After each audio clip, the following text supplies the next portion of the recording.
the fan might have touched Rondo.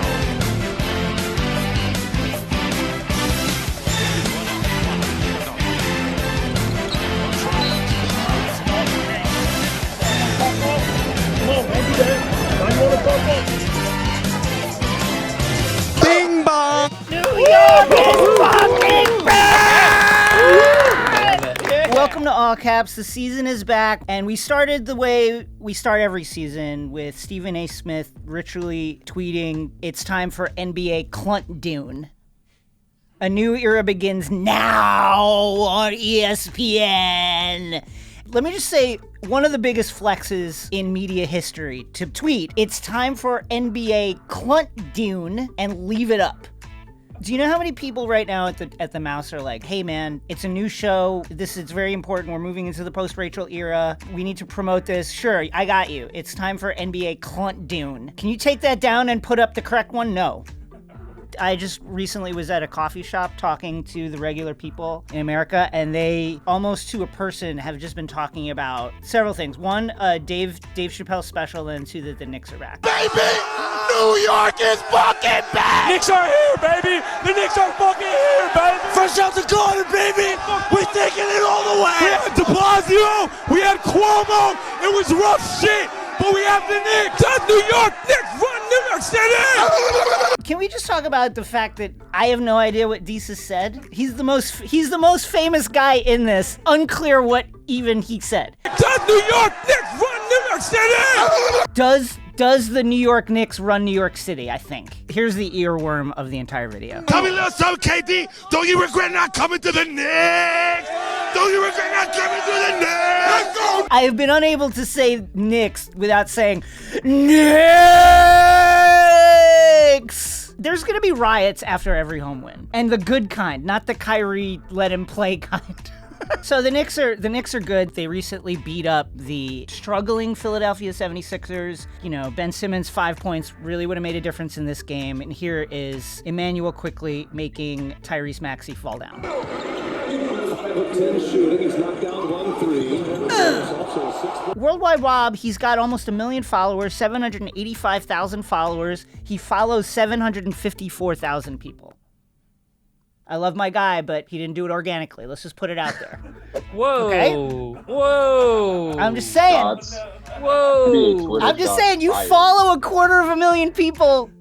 That's organic. Come on, Jason. Are you serious? It's not like he's paying for the followers, which some people have done. That's right. It's just That's a true. strategy. What does his fucking timeline look like? I know. I want to shout out my guy Wob for keeping it real. He's got 750,000 followers, and he's still just like flat out screenshotting his television. This guy dated Jeannie Buss. We don't talk about this enough. He took Jeannie Buss to the ESPYs. I absolutely love it for my guy. It's the greatest. So the Knicks beat the Sixers. Ben Simmons, of course, the issues still going on there. They want to trade him. He's not going to come in and play. Then Tobias Harris came out and tweeted in support of him, saying we're going to give him the patience and the time he needs. But the Knicks beat them, breaking a 15-game losing streak to the Sixers. Literally have never beat the Sixers when Ben Simmons took the court. And then Doc Rivers, in his post-game, basically just did spoken word erotica. It was just physicality. They got into our bodies, every single player. The ball stuck. They refused to move it. You could see it at the end of the first. You know, you could see it already. It was coming. You know, and then when the second unit came in, they even turned it up even more. Doc, don't do this to me. It was already a great win. Let's talk about Knicks legend Iman Shumpert getting a 40 out of 40 on Dancing with the Stars. This is truly impressive.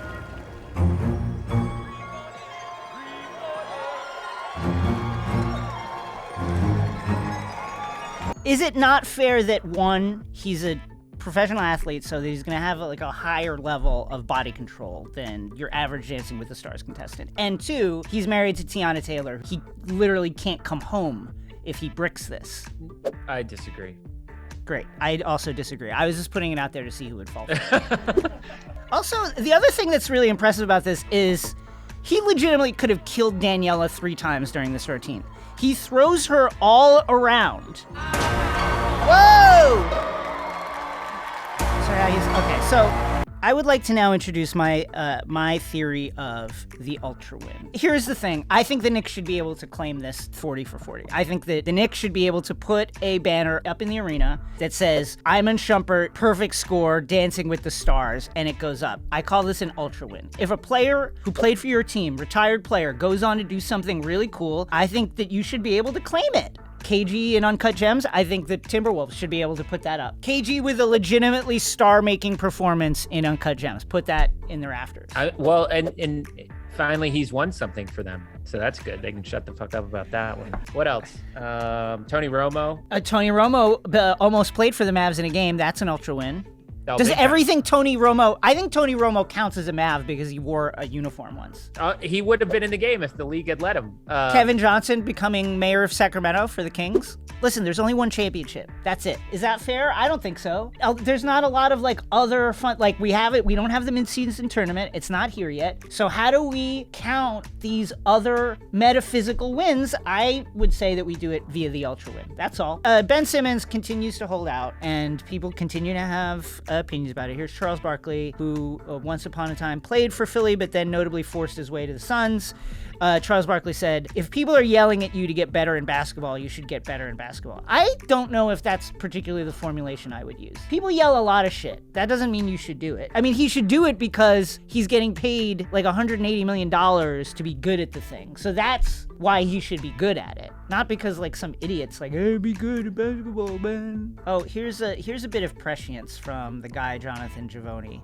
Jonathan Givony in 2016 feels like 10,000 fucking years ago, wrote this on his draft package for Ben Simmons. Simmons' lack of competitiveness in crucial games has raised questions about his character. Those who know him best say he needs things to revolve around him on and off the court, and that he's often been closed-minded to coaching or instruction. I love the idea that like Ben Simmons' best friend, like his family members are like, Jonathan Givony, I gotta tell you, this guy, you can't, it's like you. It's all about him all the fucking time. And then when you need him, he's not there. Jonathan Givony's like, damn, Ben Simmons' mom is fucking rough. Sixers opening game, Joel Embiid addressed the crowd. It's been a tumultuous offseason, as we know. We're 4 games into the season, and it's been crazy. And here is Joel Embiid addressing the Ben Simmons situation to the crowd. What's up, guys? It's good to have you back. On behalf of my teammates, the organization, and myself, I just want to say thank you for your support, all these years, and then now, and a lot has happened the last few months, and I urge you guys to continue to support us and our teammate Ben, because he's still our brother. Let's go. I love the way he rushes through it at the end. Hey, what's up? It's been a crazy off season. Thanks for continuing to support us, and we hope that you'll continue to support us and our teammate Ben. Okay, let's go. It's like, don't give him a chance to boo. But that was very nice. Anyway, we will continue to monitor this because it is very exciting. Welcome to a new segment called AnalSMR, where analysis and ASMR come together. Joining us now, the great Zach Harper of The Athletic to discuss Carmelo Anthony. Hi, Zach. Thank you for joining AnalSMR. What do you have for us today about Carmelo? With Carmelo Anthony, a.k.a. Olympic Melo. Right. And you can't misspell Olympic Melo without L.A., where he currently resides. I just want to let you know that he's shooting 54.5% from three-point range this year. I'd like to try and measure the impact of that if we could. Wow.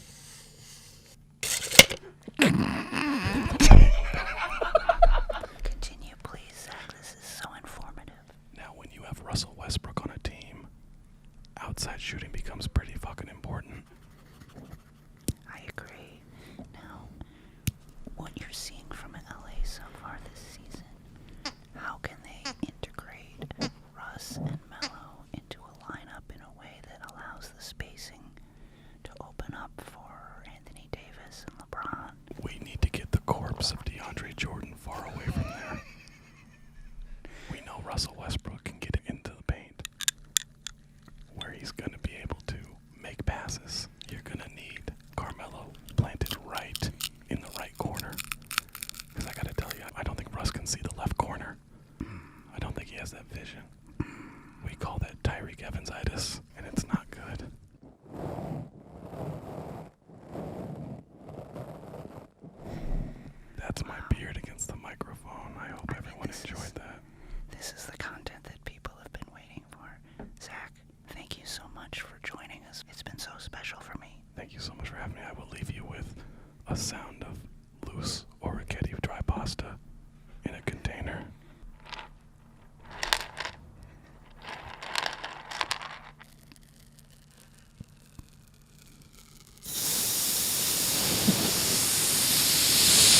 at Talk Hoops, and you can read me on The Athletic, and you can listen to me on the movie podcast Cinephobe, and you can listen to me on SiriusXM NBA Radio and SiriusXM Mad Dog Sports Radio. Thank you so much, Zach. Thank you, Jason. Takeline is brought to you by Stat Hero, the first ever daily fantasy sportsbook that puts the player in control and winning within reach. Look, you play daily fantasy sports, right? You chose the perfect lineup, you thought it out, you looked at Basketball Reference or Sports Reference or whatever analytics site you have, and you picked your perfect lineup, and you're like, uh-oh, here it comes, money come rolling in, and guess what? You lose. Well, I don't want that to happen anymore. I want you to start winning money. I want you to just be raking it in to the point where you can quit your job and live the life that you deserve to live. So start using Stat Hero. Here's how it works. Stat Hero shows you their lineup and dares you to beat them. It's you versus the house head-to-head in a fantasy matchup. It's like you're playing poker and the person you're sitting across from is like, here's what I got. That's pretty good. You name your stakes, and winner takes all. You have the advantage. Stat Hero is showing you their lineups ahead of time. No one else does that. It's crazy to do that. You are in total control. Stat Hero is daily fantasy the way it was meant to be, one-on-one. Play Stat Hero now. Change the odds. Go to stathero.com/takeline. Sign up for free right now, and you can get 100% bonus match on your first deposit using promo code TAKELINE. TAKELINE. They're matching your first deposit, folks. That's it. They're giving you 100% of the money you put in. What do you have to lose? Go to stathero.com/takeline, enter promo code TAKELINE for 100% first deposit match. And now, please welcome New York Times multiple-time best-selling author, the author of the new book, Hip Hop There it and is. Other That's Things. the one. Get it now wherever they sell books. Shay Serrano. Yes. Shay, how are you? What up, baby boy? Let's go! You look incredible. I'm ready. I'm so ready. You are now the voice of the San Antonio Spurs. Officially. How are you feeling about your San Antonio Spurs? I mean, we're 1-3 right now at the time of this recording. That's fine. Vegas had us winning 28, 29 games for the season. So if we get to 30 games, it was a plus. You know, all we need is 30. We could lose 52 games, and it's still going to be like a great season. Would you take Ben Simmons plus Pop? Honestly, it sounds like a dream come true. He can't shoot. Okay, great. Send him to us because we have Chip England. You know what I'm saying?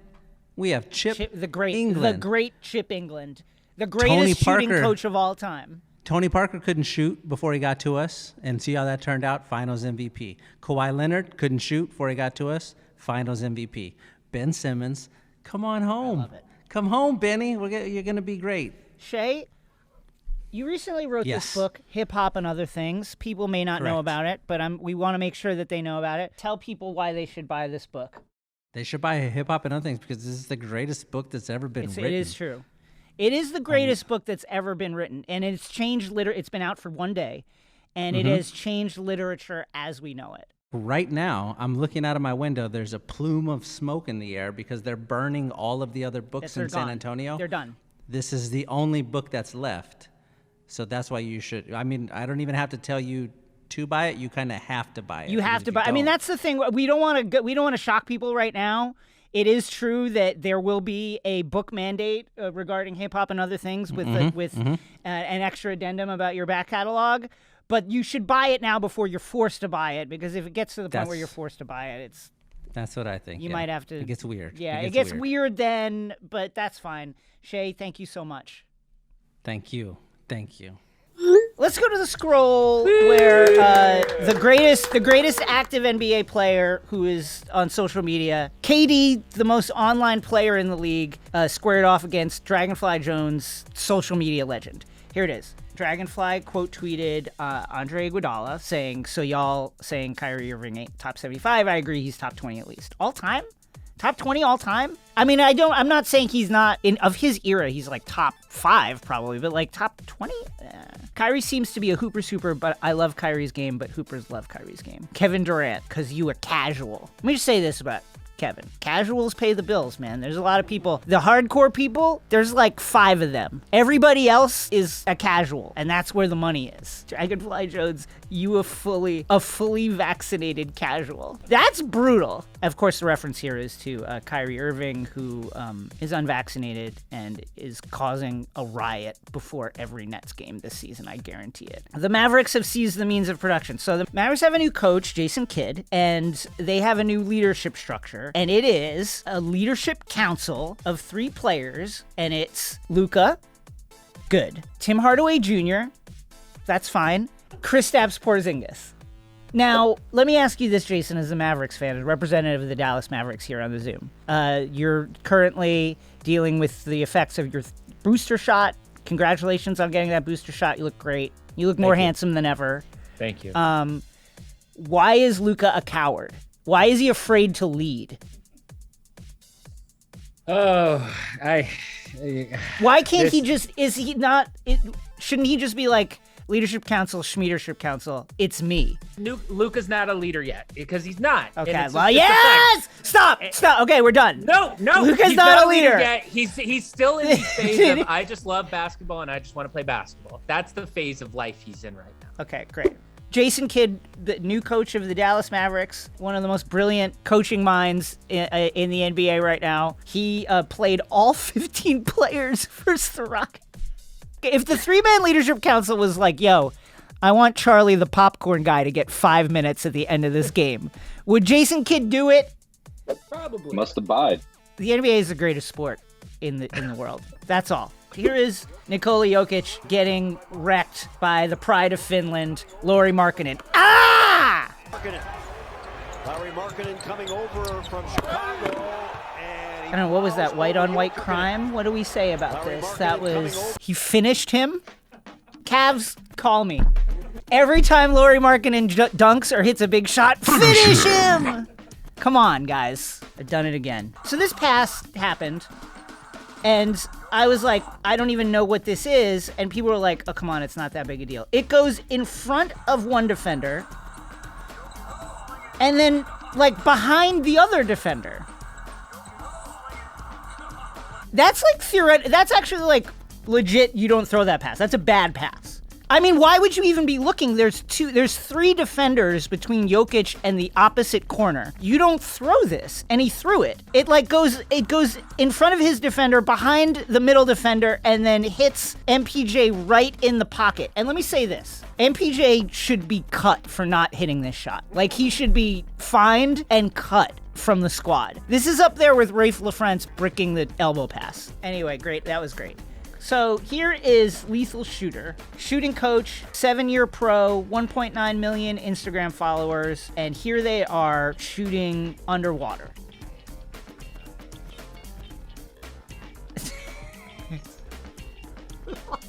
It reminds me of, you know, those pornos where people are like having sex underwater. It's like that. You've all seen those, right? What? Am I the only one who's seen those? I haven't actually seen them. No, I haven't seen them. I'm just saying, like, I've heard of them. I've heard people talk about them.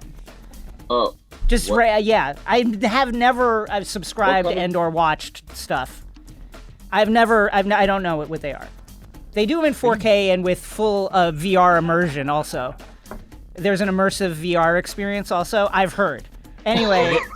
You getting bored? Are you getting bored over there? Anyway, can I just ask, like, what is the utility of shooting underwater? How does it help you? Like, for what reason? For his game, it's a content game, and that was okay. Yeah, pleasing, as I'm sure you're. Again, I haven't seen it. You watch is for the. I haven't seen it. I haven't. What would you say theoretically is the point of the underwater porn? Just like, what happens if the polar ice caps like fully melt? Will we still be able to, have sex with each other and stuff underwater? Will it still happen? I would assume there would also be dry land, and rafts, but I guess you get the underwater lens and you're like, we got to do something. Anyway, yeah. I'm not saying I've seen it. I'm just saying.